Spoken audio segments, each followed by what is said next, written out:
नहीं, 10 लोगों के नामजद है और 11वां 150 लोग अज्ञात। इसमें ज्ञान नाम दे रिपोर्ट है मानव, हम नाम पढ़े दे रहे हैं मानव।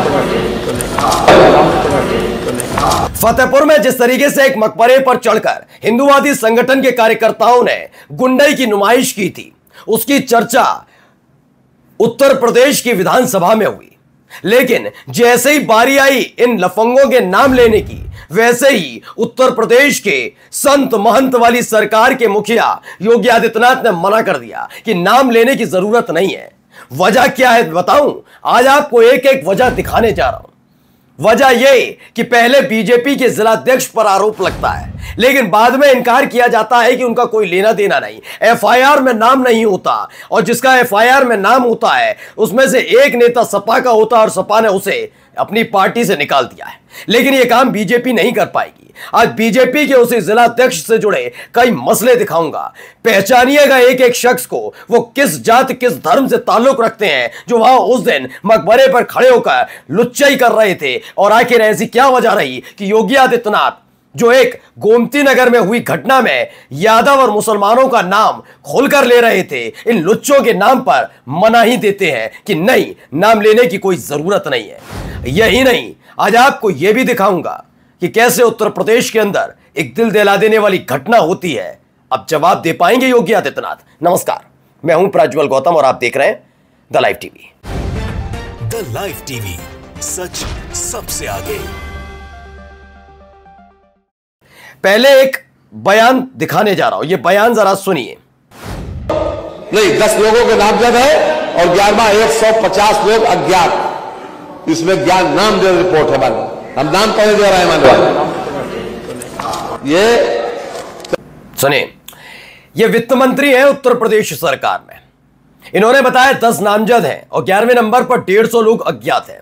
आगे ये कहते हैं अब नाम पढ़े जाएंगे मान्यवर। मान्यवर का मतलब विधानसभा के अध्यक्ष है। योगी आदित्यनाथ तुरंत मना करते, नहीं, नाम पढ़ने की कोई जरूरत नहीं है। हाँ, नाम किसके पढ़ने? अगर यादव हो तो नाम पढ़ो, मुसलमान हो तो नाम पढ़ो, उनके बारे में बोलो, सद्भावना वाली बात करो, और ये सारे के सारे शांति दूत हैं।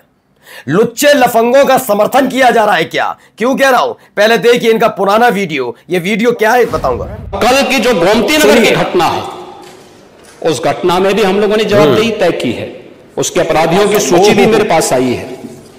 ये अपराधी हैं। पहला अपराधी है पवन यादव, दूसरा अपराधी मोहम्मद अरबाज।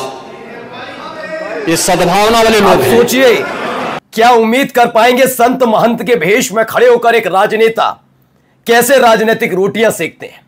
खास तौर पर इन्होंने सिर्फ 2 लोगों के नाम लिए, जबकि उस गोमती नगर वाली घटना में कई लोग शामिल थे।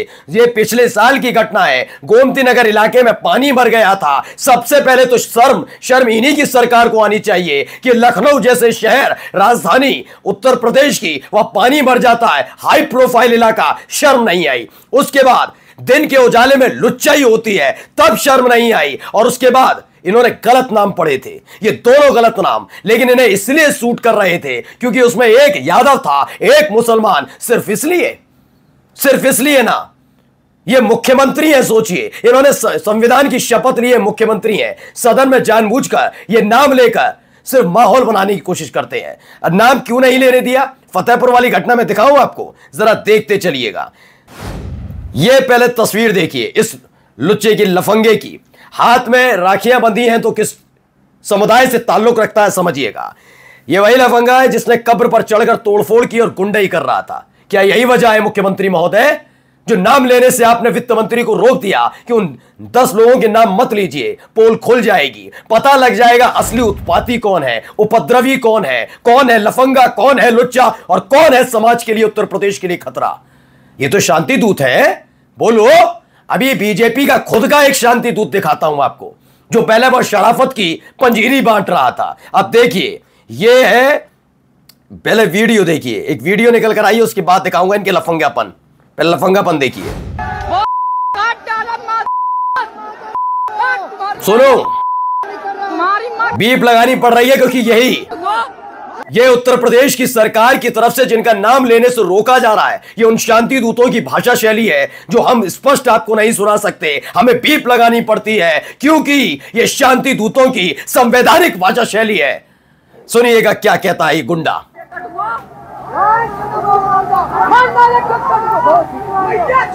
देखो ये इनका लेवल है और ऐसे उत्पाती, ऐसे लुच्चे, ऐसे चिंटू, ऐसे लफंगों का नाम लेने से रोक दिया जाता है। क्यों मुख्यमंत्री महोदय? केवल पवन यादव याद नाम रहेगा, मोहम्मद अरबाज नाम याद रहेगा, वो सद्भावना वाले होंगे, ये तंज कसे जाएंगे। बोलिए इन शांति दूतों के नाम पर क्यों चुप्पी साधने दी गई? वित्त मंत्री को क्यों रोका गया? इन लफंगों पर कार्रवाई के नाम पर अब तक एनएसए क्यों नहीं लगी? क्यों इनके घर, मकान, दुकान को नहीं तोड़ा गया? यह सवाल पूछना जरूरी है, लेकिन पूछेगा कौन? वो जिनका जमीर, जिनका ईमान पत्रकार होते हुए भी गिरवी रखा हुआ है, वो शर्म नहीं आती उनको। आइए दिखाता हूं इनका अपना वाला भी, ये क्या कह रहे हैं जरा इनको सुनिए। बहुत कह रहे थे ना नहीं बीजेपी के जिला अध्यक्ष का कोई लेना देना नहीं, जरा सुनते जाइए इस आदमी को, सुनिए। मैं मुखलाल बाल, जिलाध्यक्ष भारतीय जनता पार्टी फतेहपुर। मैं फतेहपुर की जनता से आग्रह एवं निवेदन करना चाहता हूं कि कल दिनांक 11 तारीख को सुबह 9 बजे कर्पूरी ठाकुर क्यों चौराहा डाक बंगले के पास सभी सनातनियों को इकट्ठा होना है। उसका मूल बिंदु यह है कि एक विशेष वर्ग के लोगों ने ठाकुर द्वारा मंदिर को, उसका स्वरूप मस्जिद में परिवर्तन करने का काम किया है। मैं फतेहपुर के जनता से अनुरोध करना चाहता हूं कि ज्यादा से ज्यादा संख्या में आप लोग वहां पहुंचे। पहले तो इस आदमी को ये कैसे पता लगा? ये बीजेपी का जिला अध्यक्ष है मुखलाल पाल, ये लगातार लोगों को उकसा रहा था। 11 तारीख को इसके कहने पर ही वहां भीड़ इकट्ठा हुई थी। ये कौन होता है? इसकी हिम्मत कैसे हुई? यह योगी आदित्यनाथ को जवाब देना होगा। यह बीजेपी का जिला अध्यक्ष होगा, यह उत्तर प्रदेश की सरकार नहीं हो सकता, अथॉरिटी नहीं हो सकता, यह कुछ नहीं है। इसकी हिम्मत कैसे हुई और इसने उकसाया कैसे लोगों को? क्या इस पर जांच हो रही है? क्या इस पर एनएसए लगेगी? इस आदमी का घर, मकान, दुकान तोड़ा जाएगा? क्या इसके परिवार को सड़क पर लाया जाएगा? नहीं, इसकी जिम्मेदारी तो केवल उस विशेष वर्ग के लिए होती है जिसके नाम के पीछे या तो यादव हो, या ब्राह्मण हो, या फिर हो खान। बोलो, बीजेपी नेता होने का यह सबूत है कि आप कुछ भी तमाशा करिए, कोई कुछ बिगाड़ नहीं सकता। आइए इसका और तमाशा दिखाता हूं इस व्यक्ति का, सुनिए ये कैसे अधिकारियों को डरा धमका रहे हैं। सुनिए इनका। एसपी साहब, आपने कहा था ना कि 7 बजे हम बैठक करेंगे, कहा था कि नहीं कहा था? बताइए। ये मुलायम सिंह की सरकार नहीं है कि आप गोली चलवा दोगे, और आपकी हिम्मत है तो आप गोली चलवा कर देखिएगा। इस आदमी के पास बीजेपी का जिला अध्यक्ष होने के अलावा कोई ऐसा परमिट नहीं है। यह ना जनप्रतिनिधि है, यह जनप्रतिनिधि नहीं है, और सरकार की तरफ से नामित कोई व्यक्ति नहीं है। यह भारतीय जनता पार्टी का एक नेता है जो एक अधिकारी, आईपीएस ऑफिसर को धमकी दे रहा है, धमकी देता है ये, और जो धमकीबाज है उनके साथ खड़ी है सरकार। किस हैसियत से इस आदमी ने धमकी दी थी अधिकारी को, यह बता सकते हैं आप? नहीं दे सकते। बताइए, क्या एमएलए है, एमपी है, दर्जा प्राप्त राज्य मंत्री है, आपने कोई नामित किया है? नहीं, लेकिन इसे अधिकार है कि उसके पीछे, नाम के पीछे लिखा है बीजेपी का जिला अध्यक्ष। तो ये क्या करता है आगे देखिए, धमकाता नहीं है सिर्फ ये। अब आइए इनको आगे सुनिए। तो चूंकि उस भीड़ की अगुवाई कर रहे थे, क्या हुआ? क्या आबू नगर मोहल्ला है, एक रड़ैया जगह है, वहां कुछ लोग अपना मकबरा बता रहे थे, लेकिन जब मैं अंदर गया, अंदर के बाद जो देखा तो वहां कमल का फूल, त्रिशूल और एक लड़ी जो भगवान शिव की तरफ छत्र होता है वो भी था। तो मेरी समझ में भी आया, मैंने कागज पत्तर भी मंगवाए। बस यहां पे मैं इसलिए रोक रहा हूं दोस्तों, ये बीजेपी के जिला अध्यक्ष की हिम्मत कैसे हुई? किस अथॉरिटी के साथ जाता है ये आदमी? भाई अगर आपको कोई बात की शिकायत है, क्योंकि आप कोई अथॉरिटी नहीं है, कोई ताकत नहीं है आप में किसी भी तरह की कि आप ये करेंगे किसी मस्जिद में, किसी के धार्मिक स्थान में घुस के। अगर आपको दिक्कत है, आप कहिए, पुलिस से शिकायत कीजिए, आपकी सरकार है, बुलाइए पुलिस वालों को। आप पुलिस को धमकाते हैं, आप लोगों को इकट्ठा करते हैं, उकसाते हैं, अंदर जाकर चेक करने की हिम्मत कैसे हुई? इस आदमी के खिलाफ एनएसए लगनी चाहिए, नहीं लगनी चाहिए? हाँ या ना ये जवाब दीजिएगा, क्योंकि आज यह तय होगा कि इस देश में एक देश एक विधान है या एक देश दो विधान वाला सिस्टम चल रहा है।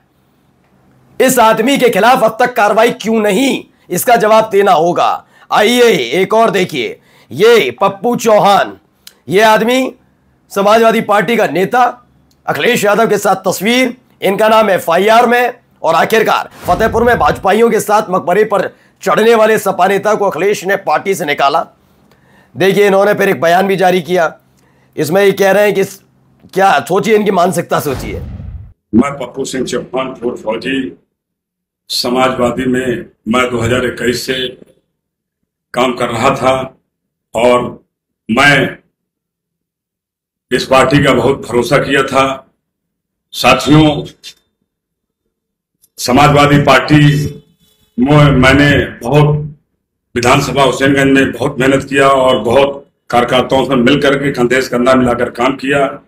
साथियों, ये अब आरोप लगा रहे हैं, फिलहाल इन्होंने कहा इस्तीफा दे दिया, तमाम चीजें। और जाते जाते एक खबर जरूर देखिएगा दोस्तों, ये खबर रोंगटे खड़ी कर देगी। ये थोड़ी ब्लर तस्वीर है, इस पर एक लिखते हैं शीतल पी सिंह, सुनिएगा, क्योंकि सदन के अंदर इन लुच्चों का नाम लेने से उत्तर प्रदेश के मुखिया रोक रहे हैं कि नाम मत लीजिए, लेकिन कितनों के नाम रोकेंगे आप। बलरामपुर उत्तर प्रदेश, ये सुनने बोलने से अपाहिज लड़की जो हैवानों से अपनी अस्मत बचाने के लिए मॉडल स्टेट में भाग रही है। वीडियो डरावना है, इसलिए स्टिल फोटो लगा रहा हूं। उसके पीछे मोटरसाइकिल पर सवार शोधों का गिरोह है, जिससे बचने की नाकाम कोशिश करती उसका ये मुद्रा गवाह बन गई। सच यह है कि पिछले 3 बार से उत्तर प्रदेश में पुलिस प्रमुख का पद कार्यवाहक चल रहा है, तमाम चीजें। लेकिन ये आगे लिखते हैं शीतल पी सिंह, बेरोजगारी को दंगा भड़काने पर लगाया गया है बेरोजगारों को, और खुद मुख्यमंत्री विधानसभा में उनकी हिफाजत करते मिलते हैं। फतेहपुर के दंगाइयों के नाम सार्वजनिक ना हो पाए, इसका उन्होंने भरे सदन में प्रयास किया, और ये पूरी देश ने, दुनिया ने देखा कि सोचिए, ये उत्तर प्रदेश के मुख्यमंत्री हैं। नमस्कार। द लाइव टीवी, सच सबसे आगे।